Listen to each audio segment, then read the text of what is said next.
Film जगत के कलाकारों की टीम भोजपुरी स्टार्स ने एक्टर क्रिकेट बैश यानी ACB टूर्नामेंट जीत लिया है। फाइनल में भोजपुरी स्टार्स ने अहमदाबाद टीम को हराया है। अभिनेता जय भानुशाली की अगुवाई में अहमदाबाद की टीम पिछले 3 बार की विजेता रही है, लेकिन इस बार पहली बार इस टूर्नामेंट में शामिल हुई भोजपुरी स्टार्स की टीम ने उन्हें हराकर खिताब पर कब्जा जमा लिया।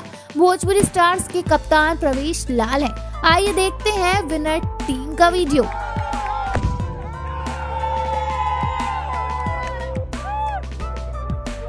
आपको बता दें, भोजपुरी फिल्म इंडस्ट्री का अपना एक लीग भी है।